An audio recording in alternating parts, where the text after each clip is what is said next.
It's Tuesday. It's 7 p.m. It's time for Live with Simone.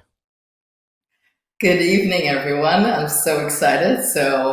Let's get to it, Eddie. Let's do it.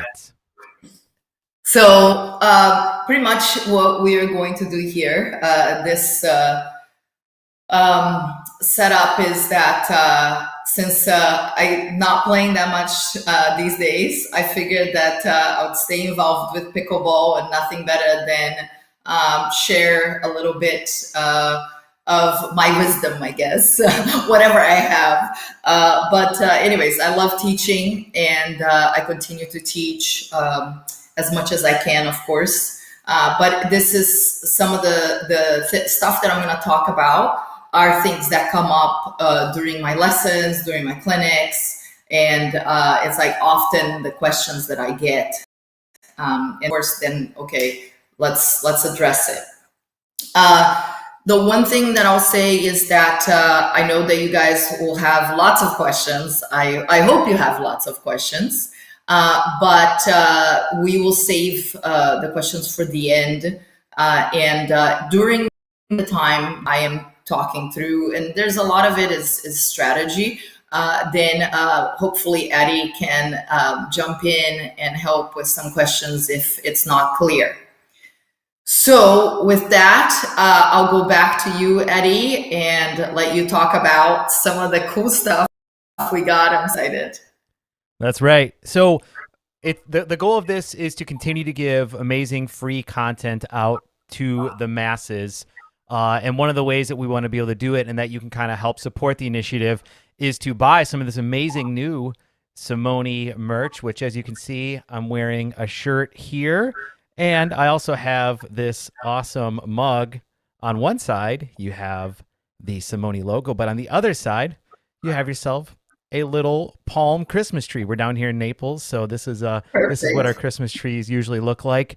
And just so you guys know, too, you can visit simonejardim.store, and you can use coupon code Simone10 to save 10% off your order. There's shirts, there's hoodies, there's tank tops, there's mugs. We might even have some cell phone cases coming up in the near future. If there's anything that you guys want, please let us know, and we'll be happy to put it out there for you. And again, this is a great way to help support and keep this free content coming. All right, perfect. All right, so let's get to it. So one of the things that I've been, I get asked a lot, that people see the pros play and then they talk about how, hey, but I've been taught this. And so I say that that not necessarily everything that we do, you're going to be able to do. However, there are things that you can always do according to your level, the level that you play. Talking about like unattackable balls, I get that question all the time. Like, how do you attack that ball? How did that even stay in, for instance? And often the answer that I give is that, again, everything is attackable, or mostly everything. A dripper ball, over the net, that probably it won't work. However, pretty much most balls are attackable, almost anything and everything. It's your decision. It's the answer to that is what you can get away with versus what you can't. So again, it's all also level oriented. However, I would say that if you focus on the things that you can control, then you pretty much can do this with any level. So with that, and again, like I said, Eddie, if I make no sense at all, just me and let me know. I have a board, and I hope you guys can see it here. And again, I will get better as we go. My visual teaching methods usually don't translate so well on something like this on a board. But this is what I'm talking about. So I'm talking about any ball that like if you are at the kitchen line, and any ball that bounces in the kitchen line doesn't have to be necessarily out of the air. But So let's say, and this is the right side. I know that the image will show reverse, but this right side here, and this is the left. So you get that. So let's say I'm here, okay? I'm this red person here. And let's say that the ball bounces right here in front of me, okay?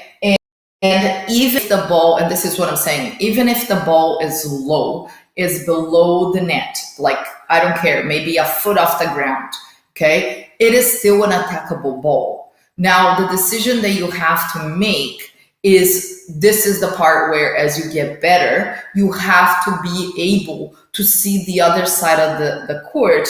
But not only that, you have to pay attention to your opponent's tendencies. So for instance, if my opponent is here, okay, and again, there are a lot of players that will sit or favor their backhand. So that means that their paddle is going to be leaning, like it's going to be facing a little bit more that way. So one thing that you have to be careful is that if you decide to attack that ball, that you have to be looking to attack that ball straight into their body on the forehand side. So again, like even off the bounce, and you can make a choice that if you want to do a slice, you probably need to put less space on the ball, meaning like don't hit it as hard, because most likely that ball, like a slice, tends to go up. If you come with a spin, then you can come underneath it. You're gonna have to drop the head of the paddle under the ball, and of course get your body underneath the ball, and you're going to swing faster and harder. That enables you to do that by getting top spin on the ball, because that ball will then curve back down. And the reason why I say go to that spot is because you give your opponent less reaction time if you go there, okay? Often people talk about like, oh, through the middle solves the riddle. Not necessarily, because if you go through the middle, okay, on that ball, you're giving your opponent that the space to get their paddle over. Is much tougher to actually, when you get jammed into the hip here, to the right hip, if that person is sitting on the backhand. So that is, to me, one crucial of attacking balls that, one, are bouncing, and they're staying low. They're very low. I mean, higher is much easier, but when they're staying low and you feel like, oh, this is not a ball that I can attack. Well, you can, but again, proceed with caution. The reason for that is that, again, if I to attack that ball anywhere body to the backhand side, most likely they're gonna counter with a backhand pretty hard, and then you pay for that. There are a few options here that you can do when attacking that ball. Attacking doesn't necessarily mean that you only have a hard shot to hit. Attacking means that you are putting your opponent on defense. And to me, that is the most important part of the game, is being the one that is controlling the game. So another option, it would be to lob. And one of my favorite lobs, and most people's favorite lobs, is to lob from this side over to this side right here. So this angle creates that this ball is going to travel that way. It's especially if this person, of course, is a right-hander person. That's their back here through the middle. And then this person, if they go to get it, they have to travel a long ways to go get it, and it creates a lot of chaos. And we love that when we create chaos on the other side of the court. And again, it does not have to be a perfect lob, but the most part, to me, in my opinion, is that you get that ball over in this area of the court versus anything in this middle. So again, stay away from that middle there. Now, one way that you can utilize the middle, you have to set it up for it. So in my opinion, a way to set up to open the middle, you're gonna have to open with an aggressive dink. And what does that mean? Let's say you get this ball here. you can choose to go here. You're going behind that person, you get them moving off court. And then again, when you get that chance, if you can lean in and take that ball out of the air, it exposes a whole lot of middle there. That to me is a really good way to set up that play. Of course, you want to make sure that this person here is kind of cheating middle. They're not staying put. If they, sometimes depending on the level, some, especially like for me in mixed doubles, I have to be aware of the guys jumping the kitchen and earning that ball when I go behind them. I have to make sure watching them and paying attention that they are coming towards the middle of the court versus going home. The other way that also like to set up the play is with a good aggressive dink there, or even to the left foot here. That is also being aggressive. You're taking control of the point. But the key element is that if you do get anything that you can lean in and attack, that then you look to attack the next ball. So again, this is ways, and I know that Eddie, you have a little video that we did with Joey, talking a little bit about attacks off the bounce. So if you're interested in looking at some of the balls that we're talking about and some of the technique, I'm pretty sure that we talked a lot about that on that video. Yeah, and I'll go ahead and paste a link to that video in the chats here if anybody wants to go and check that out after the live stream is over. We want you to stick around here for right now. Yeah, there you go. And real quick, Simone, some people are experiencing some technical issues. I believe it's isolated to Facebook. So if you guys do want to go over to YouTube, I posted a link on there. Hopefully you're getting a much clearer signal on YouTube. Please let us know. That's never good. So with that, Eddie, I want to make sure that talking about the right side, is this pretty clear? Like, do you have an understanding what this means? Do you have any questions? Anything to add on here? Yeah, I think it's great. There's two things that I was hoping you can cover, and that is obviously with any attack, there's a risk of counterattack. So I'm hoping you can cover that. And then the other thing is I've heard advice in the past where tall people, you want to attack more at the body, and then maybe people who are shorter or for less reach, you might actually find more success in attacking further away from them, maybe down at their feet, a foot or two to either side. Do you think that this applies here? I mean, honestly, there's no black and white in this game. Everything is gray. And to me, that's something that as you get better, paying attention to your opponent. So you can have a really tall opponent. And I'll tell you, do not attack Deco at the body. Because if you go body, he's got a back end, because he'll go body back end and he'll counter that ball harder than you attacked. So sometimes it's more about, so if you have a tall person who then, wherever, I think most importantly is where is their ready position when they are sitting straight ahead in front of you? Because there's some players that they will sit forehand. So then of course you're not gonna go to their hip, the right hip, because that's where they are expecting the ball. So then you want to change it up and go to the other side. You want to go to their left shoulder or left hip, because that's the part where they are not covering. And that short distance is what makes the difference there when attacking on that, when that's straight ahead.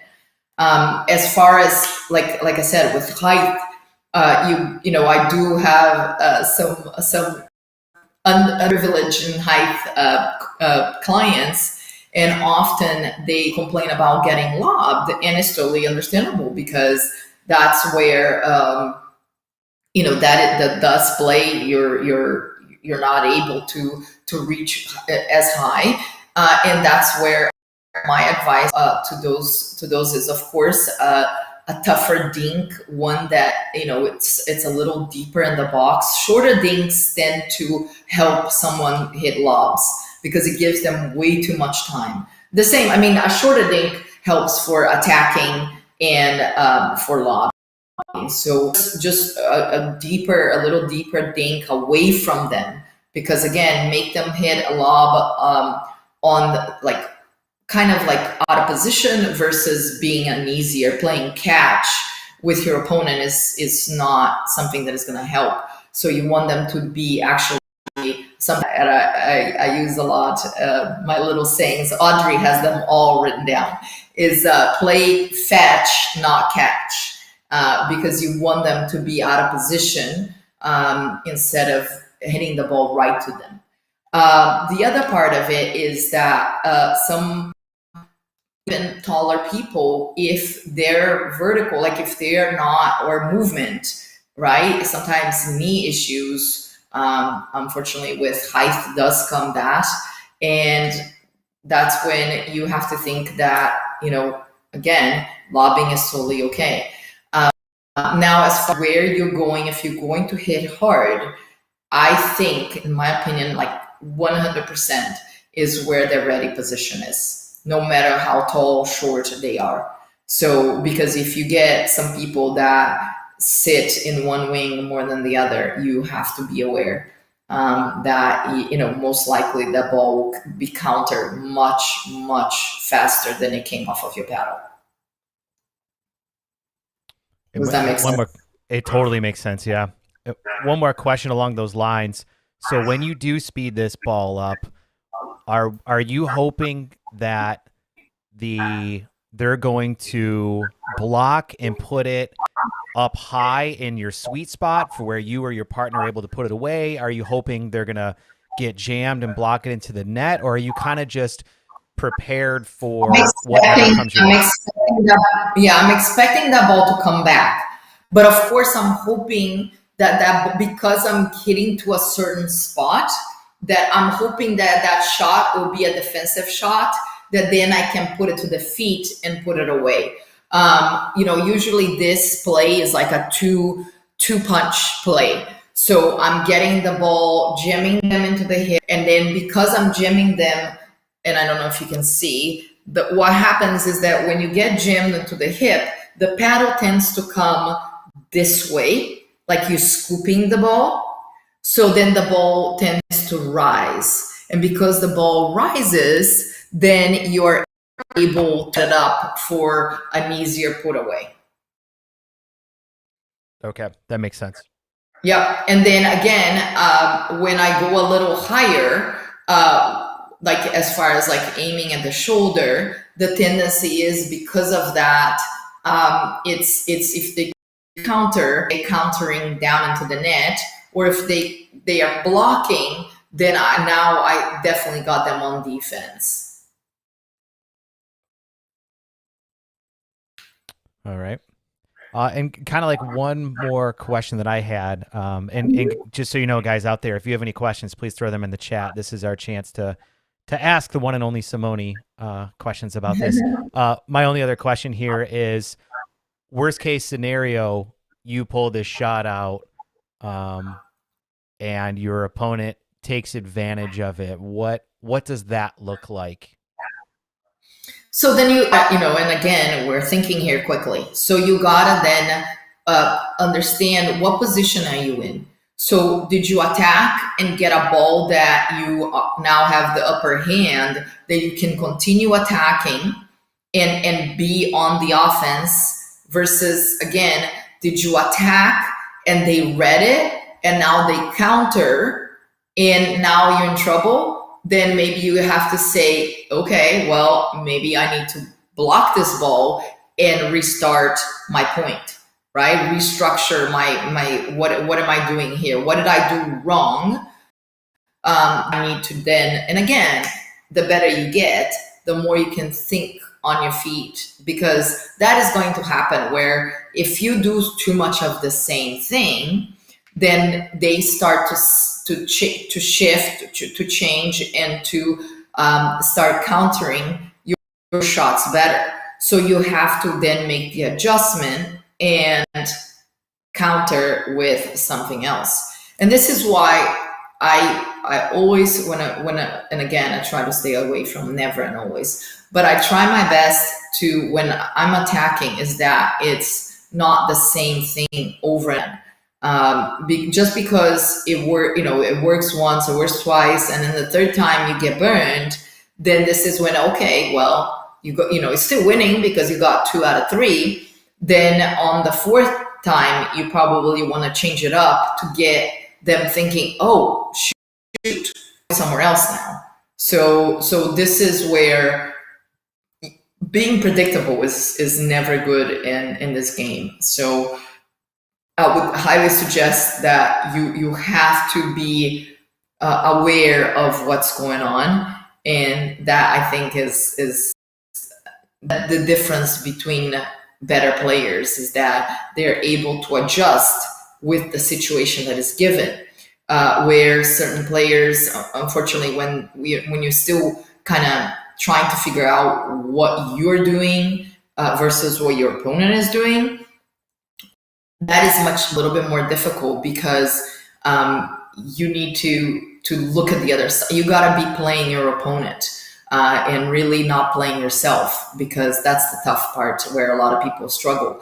And often is that just because you like to hit a certain shot and it feels great to hit that shot, but if it doesn't work against that opponent, people die by it.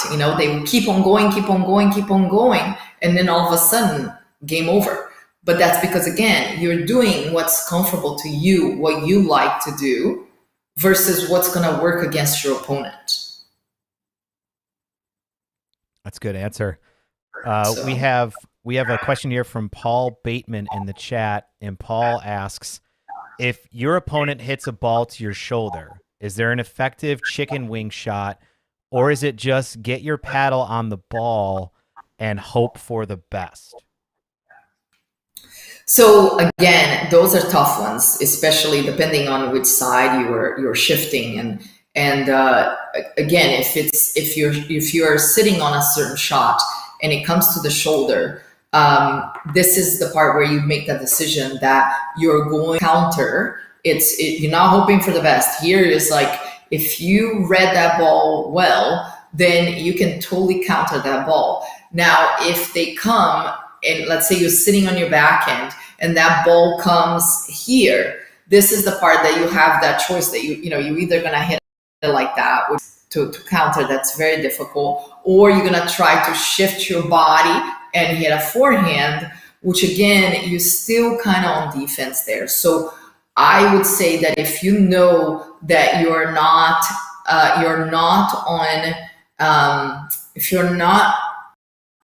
in a position that you can do damage, then you try to go back into the kitchen and reset the point.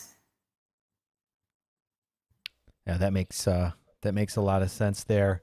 And I like what you said there. If you can't do damage, then reset. Is that kind of a good general rule to go by?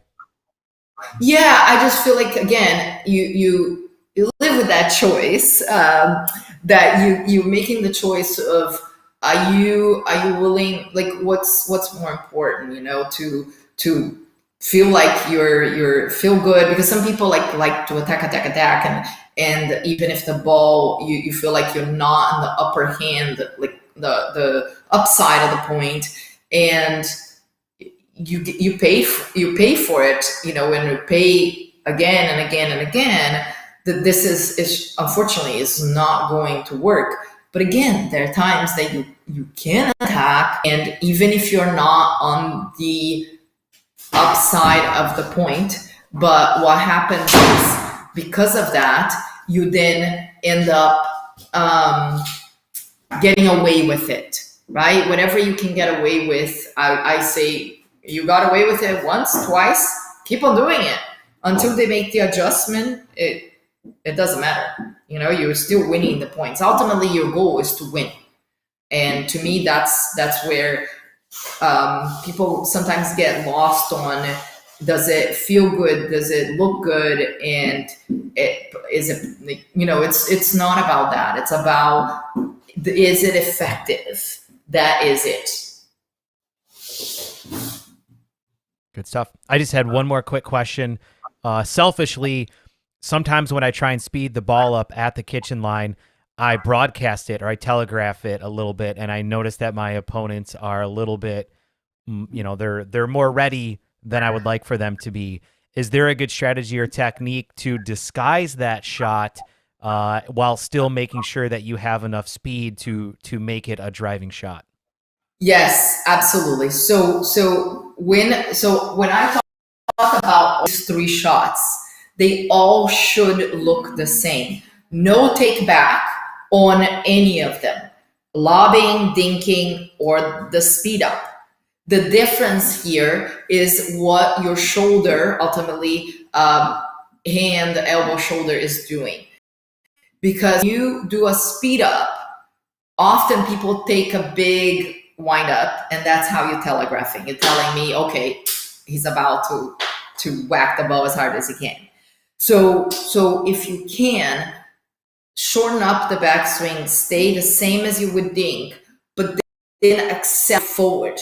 Take that arm fast hand speed, and that paddle is going forward, and that's it. Okay, the shoulder is doing a lot. Okay, perfect. Sorry, excuse me, Don. Wow, we are on point today. So the one thing is that when doing that, focus on like the forward motion.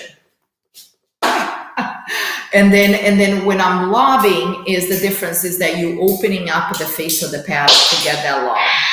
Sorry, just give me 1 second. Hey, Bubba, can you do me a favor? Mama Sue, there's a bunch of people watching you.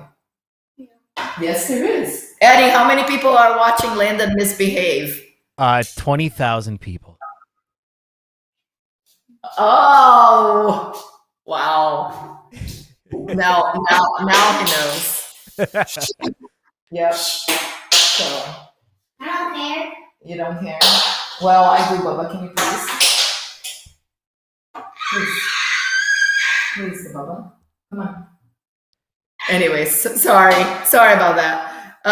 But anyways, so that's the part where dinking, lobbing, and attacking, keeping that paddle like the take back nice and short and compact, and focus on the follow through. Again, if you're going to attack, it's going to be acceleration. If you like fast, hard, and then if you're going to go with the lob, then you're going to open up the face of the paddle and take it, still following through forward. And then if it's a dink, it stays more linear with the paddle path. Makes sense. Do we have time for one more question? Yeah. I think we have to do a backup video with me actually doing with you all of these shots. So that's great. I will gladly do that. Do we have time for one more question here? Absolutely. All right. This is actually a really good one. And I'm curious about this too. This is from Wilbert de Mata. Hope I'm saying that right. And Wilbert asks, what can you do to increase your hand speed? So are there any drills or exercises or anything that you do? So if you look, again, I don't think you're ready for one, but maybe you are. Yeah, I never know with you. You're always ready. But the fills, the drills, they are really good. The one closer in the kitchen, just getting, and again, one thing that I've been talking a lot about with my clients is that think of like you have a sword. The paddle is your sword.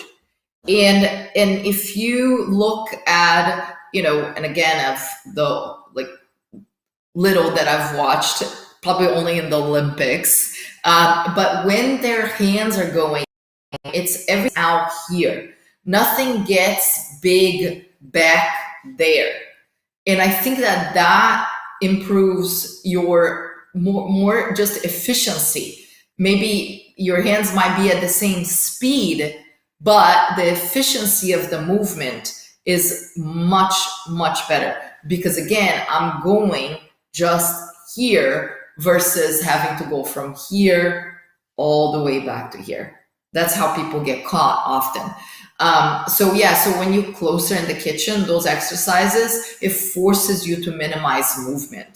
And at the end of the day, the if you look at the players with faster hands, their movement is very compact and simplistic in a way. Very good. Thank you. Yep. And as a couple other drills there, I know that some people, when they do this, when they ask me about it, they're like, oh my gosh, should I wear safety, gear? And how come you guys are not wearing safety gear? It's just the fact that we trust each other in this case, that we're taking huge swings and having the ball go upward. We're actually going, belly to belly on this, chest to chest, and we're not looking to go harder. We're just looking to go faster. Great. And so what I would like to do is just really quickly, this is because again, I did it on the right side, and I want to make sure that you can see here my left. So the left side here, oh, look at that. Landon put some players for me. There you go.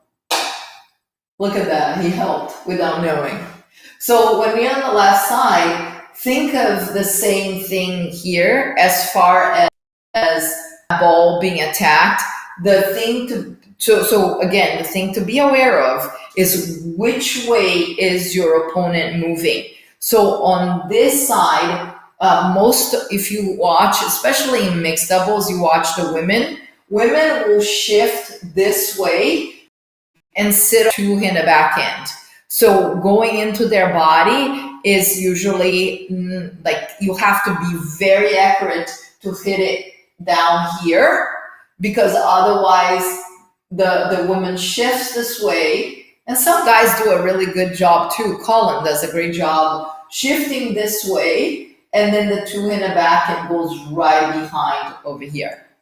So that's something to be aware of. Look where they shift, look like which direction they shift, because they're gonna sit in one, because you have to realize that you're really, again, you're about 14 feet from each other. If you're leaning in, if you are reaching into the kitchen, it is even less. So that's why you have to be aware that most people are going to have to sit, commit to one wing or the other, because if they don't, then it looks like paddle is flying all over the shop. So this is why, to me, those body attacks is all based upon your opponent. The one thing is the lob. I would stay away from lobbing, try to stay away from lobbing here, just because this person, will be shifting a little bit here, and then that's their forehand, so that's an overhead right there. But again, I think that if you are going to lob, I would then, of course, lob this way to this spot here. It's kind of similar spot to that side there, but the further away you can from the left side person, better. And then again, dinking here, there are a lot of options when you're going aggressive. Some people love to set it up for the early, where they will go, they will go this way and then aggressive this way and then jump there. So, and that's something to be aware on the other side as well. This is when you will see people jumping the kitchen, is going behind here, getting them on the stretch, and then jumping to do the earning. And then again, various strategies here, but this is what I would say as far as going on the straight ahead. So my beautiful drawings. So that's kind of one of the the things that has been brought up quite a bit, and I think because people, when you watch YouTube and a lot of the matches, people see a lot of attacks, a lot of balls being attacked from anywhere, anytime. And I think that one thing to pay attention is that people are picking the spots on the body extremely well. And that's when you see players kind of getting jammed. So pay attention to that when you guys watch, because that will give you an idea of a little bit of what I'm talking about here. So I have another child coming in. Now this is my a little bit better behaved. I can't say it too loud, otherwise he comes. Oh, here he comes. No hitting. Don't hit your sister. Don't hit your sister. Here, say hi. You can be good. You can be good. Well, cat and a dog I have here. But anyways, so Len, come on. Sorry, I shouldn't have brought him in. So do you anybody has any other questions? I might have questions. How do I get my two kids not to fight so much? Well, if you can answer that, you'd be a multi-millionaire. There is one more that I thought would be really good to bring up here. And thank you guys so much for all of your questions. I'm sorry I can't get to all of them here. We're trying to find the ones that are most relevant to the topic here at hand. This is a question from John Guerrera. It says, "Hi, Simone. So cool you're doing this. My question is, when at the non-volley zone, I try to volley a ball coming at the body with my backhand. It often hits the top of the net. So backhand hits the top of the net. He asks, what is the fix for this?" When I look at people when hitting, the reason why most people hit the net is that I think that they are trying to angle the ball by angling the paddle. So think of point of contact more than paddle angle. So if you can keep your paddle straight forward with a push forward, but get the ball further out in front. And that comes again, ready position, not having the paddle so close or so far out away from the body. So keeping at a distance where you still have flexibility to push forward. Okay. Oh, it's a love and hate relationship. Okay. So people that hit the ball into the net, I often see that happening. The other part too is when the ball is below the net. The reason why the ball stays at the top of the net or like on the net, in the net, that's still a problem with me, prepositions. But that is often because they kept the same angle of the paddle. They got lower, but they still hit the same way. So if as the ball drops below the net, drop the head of the paddle below the ball. That will help get net clearance. That is a big one. And I think we have a video on that as well. It's so funny that all these questions, guys, you can check out Simone's YouTube channel and you'll find answers to a lot of these from her and other instructors at Peak Performance Pickleball Academy.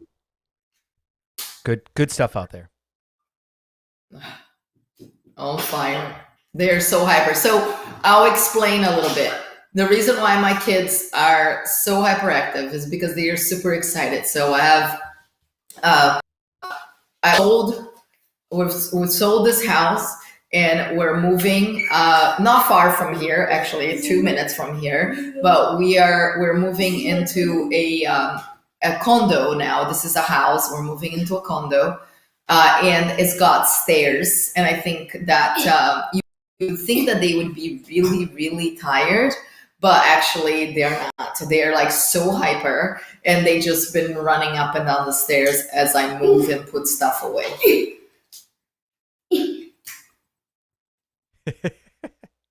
Love it. Yes, this is my life. This is real life right here. Doesn't get any more real than this. This is my everyday life. People will ask me often, why do you drink so much coffee? Yeah, why drink? To keep up with the two of you. Otherwise, I would be falling asleep and passing out. Like, just, yeah, look at this. Okay, all right, okay. Coffee. All right, you don't need any. But anyways, talking about that, how to make up for all the caffeine. So making up for the caffeine, you gotta hydrate. So have some really, again, I have some cool sponsors. I have you guys know I'm a Prince Pickleball player. We will do something with the paddle coming up for sure. Looking forward to that. But today we have a little promotion. Actually, it's a big promotion with Jigsaw Health. And Eddie, what do we got? Well, if you spend $200, you will get a free hydro flask, which is a $40 value. And all you have to do is use coupon code Simone10 at checkout and get your amazing pickleball cocktail, which I use, Electrolyte Supreme, which I use, Meg Soothe for at night, which I use. Lots of great products from Jigsaw, and you get your It's Fun to Feel Good flask on there as well. Yeah, and if you haven't tried, so my favorite is definitely the sorry, it was hard to focus. But their new flavor, the fruit punch, is amazing. Mom, that is like my favorite. No, show and them. Then, Show them. Move. okay, Baba, please. Move. Sorry, this is getting a little out of hand. So that's there. I think it's available now for sure. And then also, of course, I use the probiotics. So I've been that's really it's been since with me since the beginning. So, but anyways, if you guys have any questions about that as well, I'll be happy to help you or guide you. Patrick and Ashley do have an amazing team. I'm sure that y'all have seen the videos, the commercials. Have so much fun doing those with them. And when I talked to them about this, they jumped on that. On doing something, collaborating for the channel. So I'm really excited. And just so you guys know how this promotion is going to run, because we'll do different things, but it's for the first 200 people that order, they will get the bottle. So it's not running forever. It's just the first 200. So again, I know that you may think like, that will be available, but no, it won't. It's just the first 200. But anyways, Eddie, anything else? No, just want to say thank you guys so much for tuning in. Our plan is for today and the next 10 weeks for us to go live Tuesdays at 7 p.m. So please continue to tune in. And one more shameless plug. Go out there to simonejardim.store. Buy yourself some merch. As we mentioned, we want to keep this content free, and that's one way to go ahead and help support our commercial. And what else should we do? It looks like you have a sign there. All right. Like and subscribe. Okay, but don't scream, please. Poopy. Shh. Oh my goodness. All right. Sorry, you guys. I promise next week, I think they're gonna have to go for a bike ride or something, because otherwise we will take over this YouTube channel. Oh. Ooh, right on your face. No. I love it. They watch way too much YouTube, by the way. So yeah. We will write muscles on your face. No, you're not. Mustache. Yes. We all have an insight into the life of Simone. Can anybody help? I need help. I need help, a lot of help. So Give me my heart. stop. Mental institution. Yeah, I know. No, stop playing that. Anyways, I think it's time. It's time for me me to go, and I'm gonna figure out something that run them around the block or something. So much energy. Awesome. Thank you guys again for tuning in, and we'll see you next week. Yeah. Oh boy.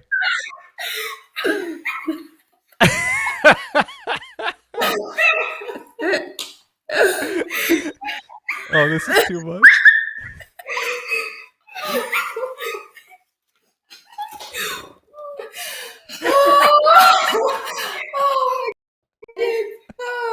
Yeah. Okay. Say good night. Good night, everybody. Good night, Asian boy. Oh, Bye, everybody. wow. Oh my gosh. Don't wipe it. It gets everywhere. All right. Kisses, everyone. And wish me luck. Good luck. Bye, everybody.